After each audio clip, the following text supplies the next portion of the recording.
Hey, good morning, YouTube. Scott here with a couple of updates for you. Well, first and foremost, happy Halloween.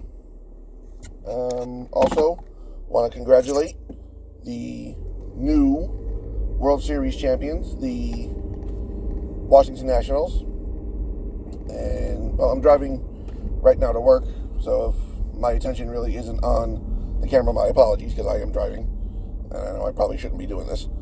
But just wanted to come on and congratulate the Washington Nationals on a very hard-fought battle against the Houston Astros. That was one thing I wanted to talk about.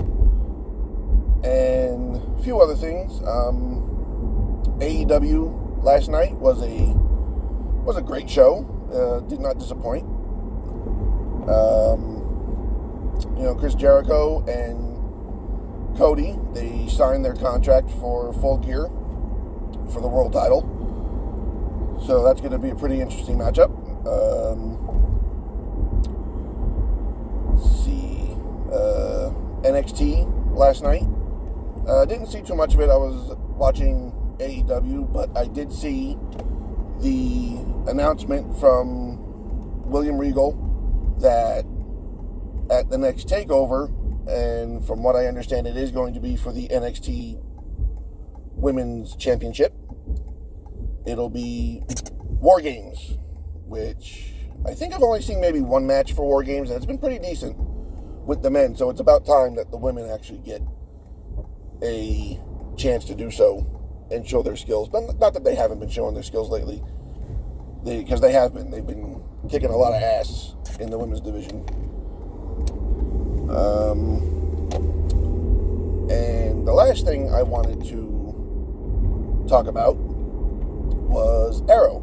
I did say in my first video that I am a huge Arrow fan. Stephen Amell and the rest of the cast of Arrow do an amazing job bringing that character to life, along with the other ones in the show. So at this point, I am going to issue a spoiler alert if you have not seen it yet. So here we go with that. In case you haven't been watching, Oliver has been, I guess you can say, commissioned. I'm not getting paid for it, but he's been commissioned to go to other universes to prevent a crisis. And the Monitor, who has basically told Oliver that he will die because he has seen his future. So at this point in the episode, we are back on Oliver's Earth, and he runs into his sister Thea on Nana Parbat, which, if you don't know, is the home to the League of Assassins. League of Shadows, League of Assassins. It's been called so many things over the years, it's kind of ridiculous. But, he runs into Thea, who I was very happy to see. We have not seen her since, I think, last season. And it was only for one episode. And this was only for one episode as well. But it was very nice to see. It was nice to see Thea back.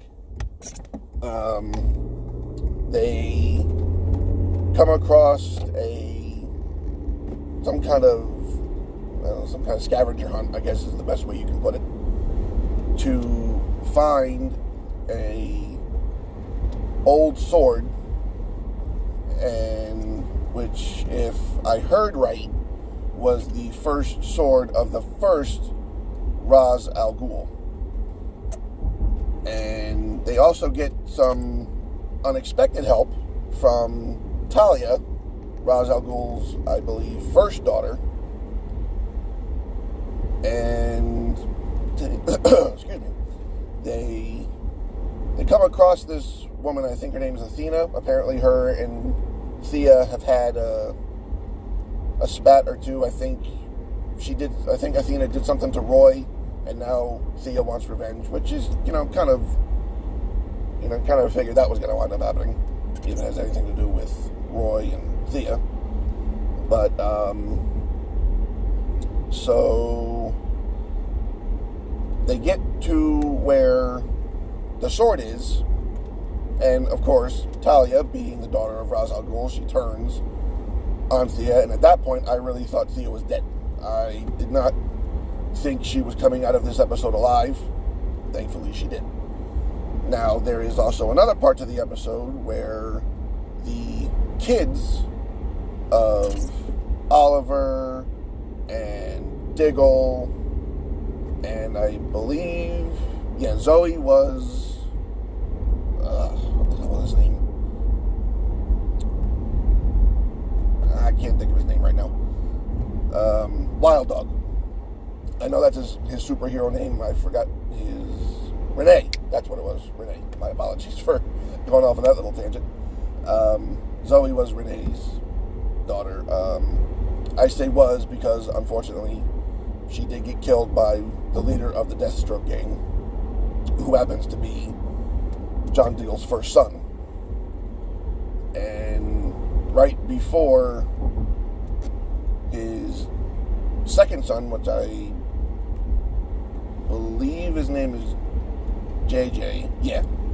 JJ goes to Connor, who is his first son. I might have mixed that up. I'll have to check, and I'll probably put something in here at some point that I was wrong. But as soon as Connor was going to kill JJ, there was this flash of light. And at first I couldn't figure out what it was. And then all of a sudden, they wind up in the bunker with Renee, with Dinah, the Black Canary, John, Dig, and Oliver are then greeted by their kids. And my jaw dropped. I did not think it was going to wind up happening this soon. I mean, I know this is the final season, and I knew it was going to come, but I didn't think it was going to come until Infinite Crisis, which is going to wind up being the crossover for all of the shows that are connected to the Arrowverse, as they call it. You know, Supergirl, Flash, Legends of Tomorrow, and Arrow. But, oh man, next week is going to be amazing. I can only imagine what they have in store for us in this part of the story. I mean, when I see, you know, William and Mia and Oliver and, you know, everybody else all coming together, I just think this episode is going to not disappoint any fans. And it's just, I mean, I still can't believe it. And it happened on Tuesday. So, yeah, that's pretty much what I wanted to come on about, you know, talk about, you know, the Nationals beating the Astros. And I know a lot of Yankee fans are going to be extremely happy. I mean, I know this Yankee fan is. I know my girlfriend is. But I didn't see any of the game because, sadly, you know, work early in the morning, which is, again, where I'm headed to now. But I did see the score. It was 6-2. And, again, congratulations to the Washington Nationals. Very hard-fought battle. You know, it went back and forth. It went all the way to Game 7. You know, I shouldn't give the Astros all the praise in the world. I mean, I guess I should because, you know, they did beat us. But, you know, their pitching staff was great. They were hitting when they were supposed to. You know, their defense was amazing. But in the end, it was the Nationals that beat them. And you really can't take too much away from the Astros. They did what they could. They fought hard. They fought back. It was 2-0. The series was 2-0 Nationals. And, you know, the Astros came back and they took the lead. It was 3-2. And then, as we all now know, the Nationals did come back and win both Game 6 and Game 7. So, I guess that's pretty much it. Again, just wanted to congratulate them, talk about AEW a little bit, talk about NXT from what I saw, and Arrow. If you guys haven't subscribed yet, please subscribe. I don't really think I'm going to get many. You know, this is just a little side hobby I'm going to wind up doing every now and again. I'm not going to make it a full-time gig, but I'll do the best I can, bringing you guys more content with wrestling and Arrow. And now I guess we can officially say baseball season's over, so now we're going to be going into